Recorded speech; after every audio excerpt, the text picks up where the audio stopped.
A'udzubillahi minasyaitonirrajim. Bismillahirrahmanirrahim. Assalamualaikum warahmatullahi wabarakatuh.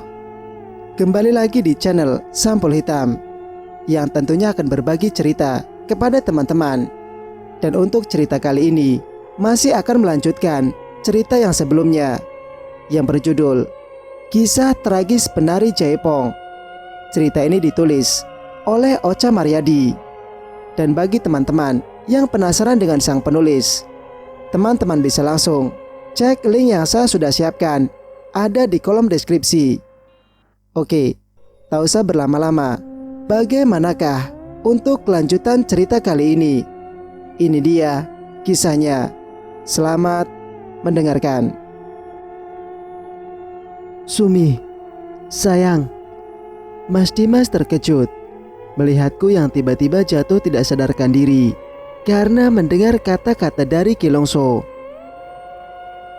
Sumi, bangun sayang. Ayo bangun sayang, bangun, ucap Mas Dimas lagi sembari menepuk-nepuk pipiku. Dimas, cepat bawa istrimu kemari. Seseorang akan menyakiti istrimu juga. Mari kita adakan pembalasan, pekik Kilongso. Iya Ki. Mas Dimas segera membopong tubuhku mendekati Kilongso. Benar saja, sebuah telur berputar melayang-layang menghitari kami. Lalu Kilongso segera melafalkan mantra dan meniup telur tersebut dan mengirimkan kembali kepada orang yang telah mengirimkannya. Lalu telur tersebut kembali ke gubuk Mbah Cokro dan langsung masuk ke dalam mulut Mbah Cokro. Seketika Mbah Cokro perutnya nampak buncit dan seakan-akan telur tersebut berputar-putar di dalam perut Mbah Cokro. Brush.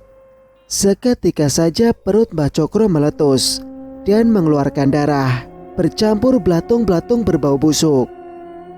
Mbah Cokro pun mati seketika dengan mata melotot dan mulut terbuka serta lidah yang menjulur bercampur nanah dan darah. Hah, Mbah Cokro, bangun Mbah.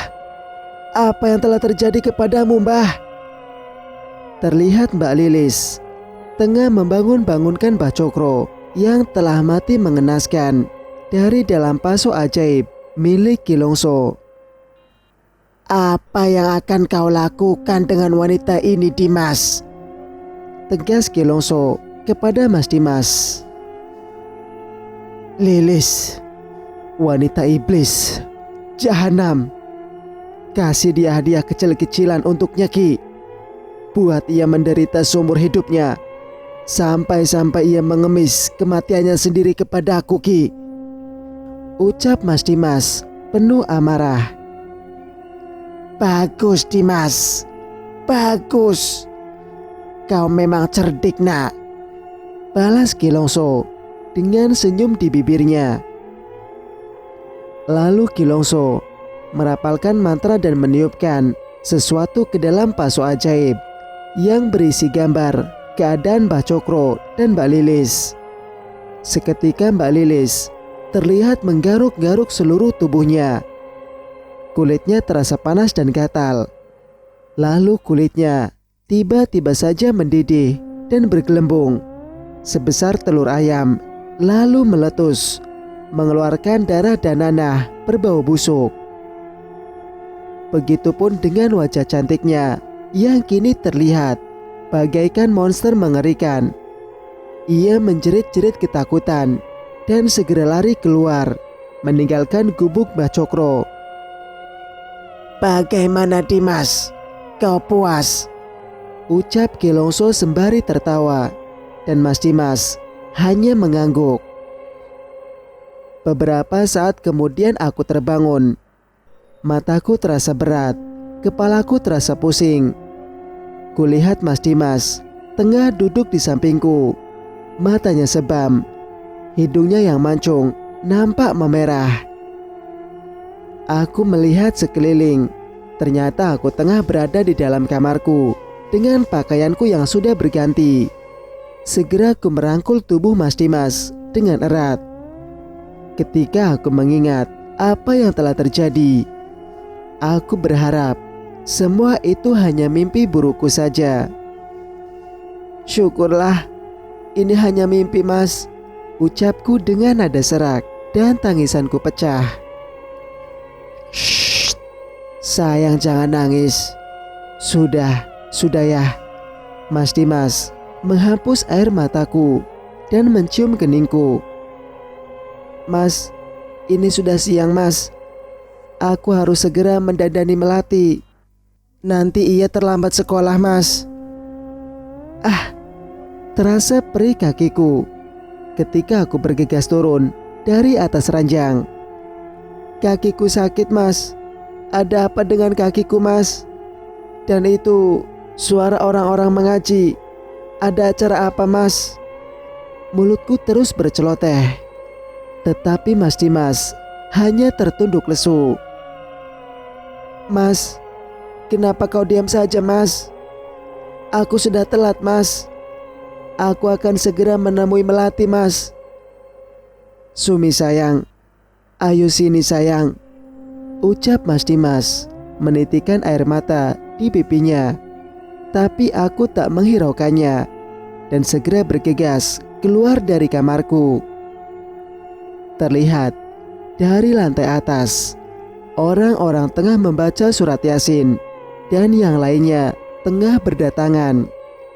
Di tengah-tengah mereka terdapat sebuah mayat tertutup kain dan wajahnya seperti aku mengenalnya. Kuturuni pelan-pelan anak tangga rumahku. Kulihat wajah yang mulai memucat dari mayat itu. Oh Tuhan, aku sangat terkejut. Ternyata mayat itu adalah putri tercintaku Melati. Ternyata itu semua bukan mimpi burukku. "Melati, sayang, ayo bangun sayang. Ini sudah siang. Nanti kau terlambat sekolah, Nak." Rasa sakit dan kekecewaan berkecamuk dalam dadaku. Aku tidak menyangka semua ini terjadi terhadap putriku Melati.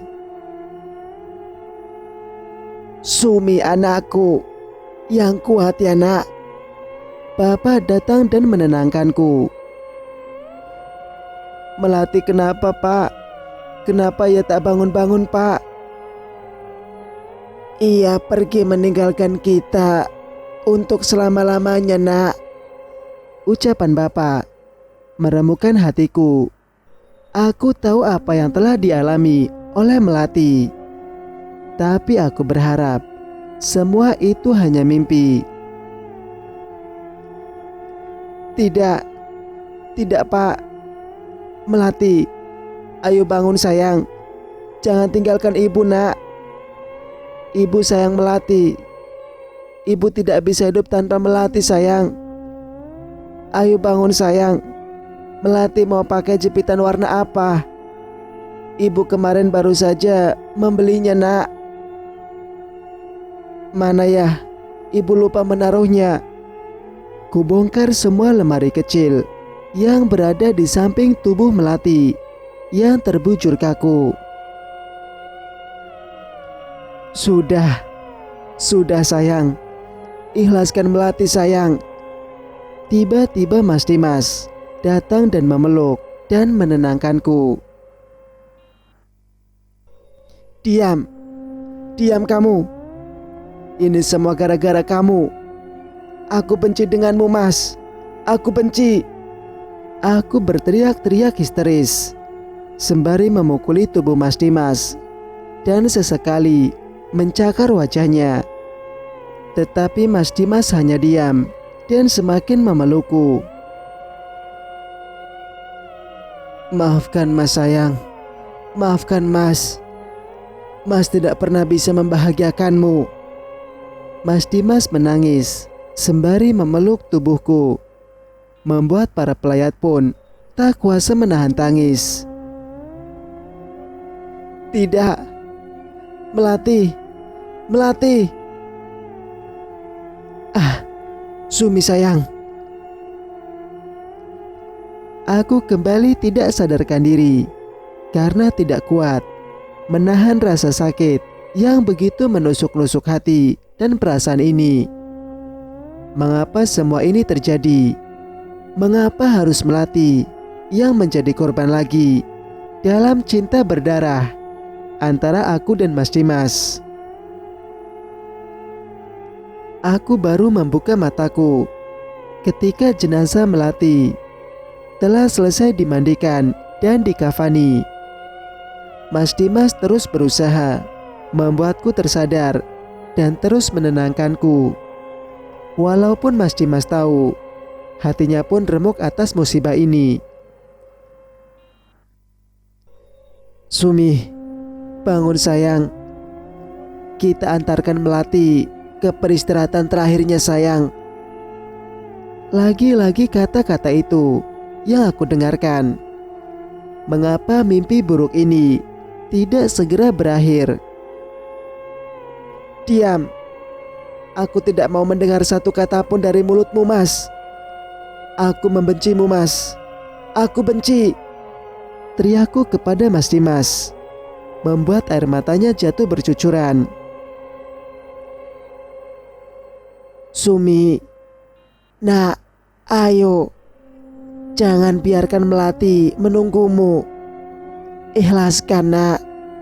Jangan beratkan langkahnya sayang, ucap bapak dengan mulutnya yang bergetar dan matanya yang berkaca-kaca. Aku menuruti perintah bapak dengan dipapah oleh Surti dan juga istrinya Mas Joko. Aku mulai keluar dari kamarku, menuruni anak tangga.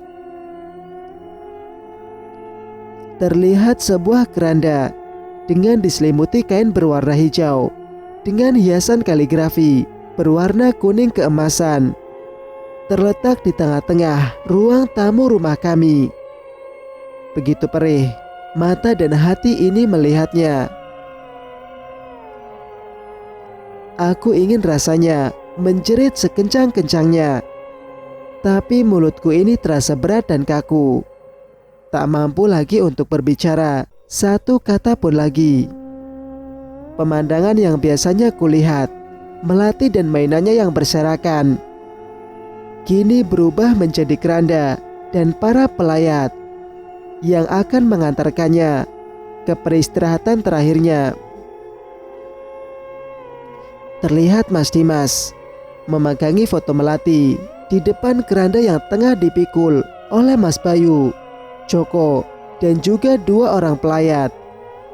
Dengan penuh rasa duka dan kesedihan yang mendalam, akhirnya pemakaman Melati selesai dilaksanakan. Sebuah nisan bertuliskan nama putri tercinta kami. Kupeluk dengan erat, dan Mas Dimas mendaburkan bunga di atas makam Melati. Satu persatu pelayat meninggalkan kami, tapi aku dan Mas Dimas belum ingin beranjak dari tempat tersebut. Bapak berusaha membujuk aku untuk meninggalkan tempat itu, tetapi aku tidak pernah menghiraukannya. Sampai akhirnya Bapak pun meninggalkan kami. Tidak terasa hari mulai senja. Mas Dimas mencoba mengajakku pulang, tapi aku tak menggubrisnya. Aku terus menangis dan meraung-raung di atas makam Melati. Lalu tiba-tiba saja langit berubah menjadi mendung dan hujan pun mulai turun. Sumi, sebentar lagi maghrib dan hujan pun turun deras. Ayo kita pulang sayang, nanti kamu sakit. Kau pulang saja Dimas, aku mau bersama Melati anakku. Kau boleh marah kepadaku sayang, tapi tolong pulang ya, kasihan Melati. Pasti ia tidak ingin kau seperti ini sayang. Dan Mas juga tidak mau kau sakit sayang, ucap Mas Dimas sembari mengelus-elus rambutku yang mulai basah terkena air hujan. Apa Mas? Mas tidak ingin aku sakit? Kau lupa, selama ini kau terus menyakitiku, Mas. Kau biang dari semua rasa sakit yang selama ini aku alami. Bisa kau kembalikan melati untukku, Mas? Apakah kau bisa? Apa bisa, Mas? Aku terus memaki setiap Mas Dimas mencoba menenangkanku. Iya sayang, Mas tahu, Mas paham. Maafkan Mas ya sayang, balas Mas Dimas sembari bergetar karena kedinginan. Diam, pergi kau psikopat, pergi. Aku membencimu. Aku tidak ingin melihat wajahmu lagi. Pergi, pekiku sembari mendorong-dorong tubuh Mas Dimas. Sumi, kau pikir hanya kau saja yang merasa sakit dan menderita? Aku tidak. Kau egois, Sumi. Aku pun sama sepertimu. Hatiku hancur berkeping-keping ketika putri tercintaku pergi untuk selama-lamanya. Aku sangat menyayangi kau dan juga Melati, melebihi nyawaku sendiri. Bahkan kalau bisa, aku akan menukar nyawaku sendiri demi kebahagiaan kalian.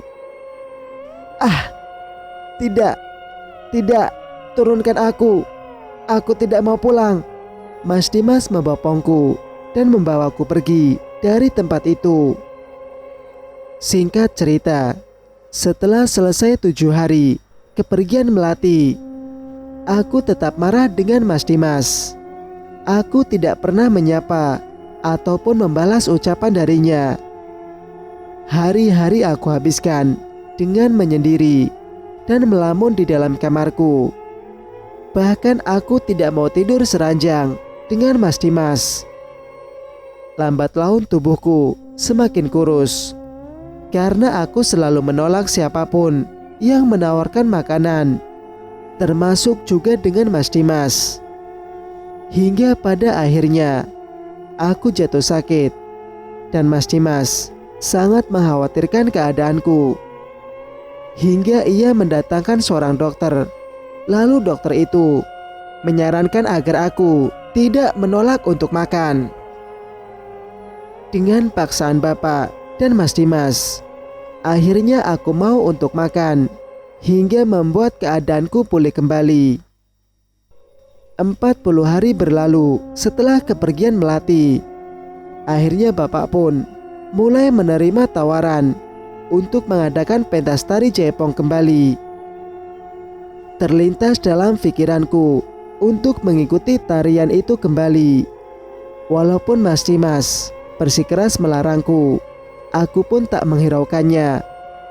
Mas Dimas izin kepada Bapak untuk keluar kota, mengurus pabriknya yang ada di sana.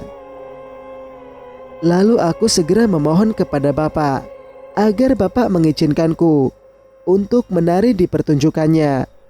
Dengan berat hati, akhirnya Bapak mengizinkanku, walau Bapak bilang Mas Dimas melarang Bapak mengizinkanku menari.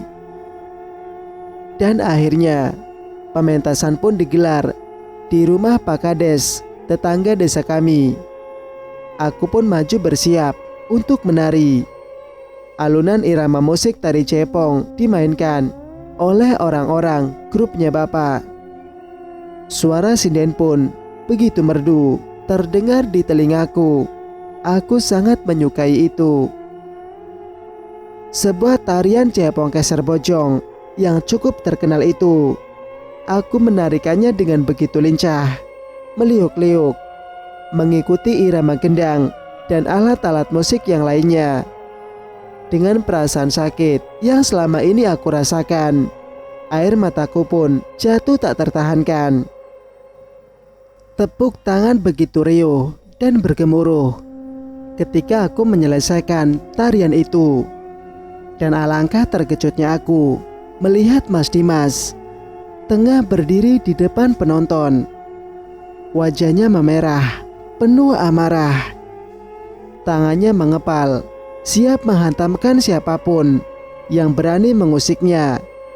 Lalu ia pergi begitu saja dari tempat itu. Mbak, Ayo kita pulang. Mas Dimas menyuruhku membawamu pulang. Tiba-tiba Budi menghampiriku.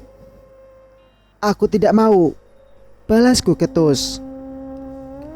Kumohon Mbak, jangan biarkan Mas Dimas mengamuk di tempat ini. Mbak tahu sendiri kan bagaimana Mas Dimas. Baiklah Budi, ayo Mbak. Akhirnya Budi mengantarku pulang sampai rumah. Di dalam kamar, Mas Dimas tengah menungguku dan langsung menanyakanku dan memarahiku. Tapi aku menjawabnya dengan ketus dan penuh amarah juga. Hingga amarah Mas Dimas semakin meledak-ledak dan tamparan pun mendarat di pipiku. Mas Dimas akhirnya menyesal setelah menamparku dan ia meminta maaf kepadaku. Sayang, maafin Mas ya, Mas hilaf. Mas Dimas mengelus pipiku dan memelukku. Aku minta cerai Mas. Ceraikan aku Mas, tegasku. Shh, jangan bicara seperti itu sayang. Setelah kepergian Melati, kau selalu bicara seperti itu sayang. Mas tidak suka ya sayang. Dengan tangannya yang bergetar, ia mengelus bibirku. Aku sungguh-sungguh Mas. Aku minta cerai. Ceraikan aku Mas. Aku mohon. Diam kau Sumi. Baik, aku akan menceraikanmu besok di depan bapak dan yang lainnya. Mas Dimas pun pergi meninggalkanku. Setelah ia mengamuk dan memecahkan 2 buah guci besar yang berada di dalam kamar kami, membuat kamar kami sangat berantakan.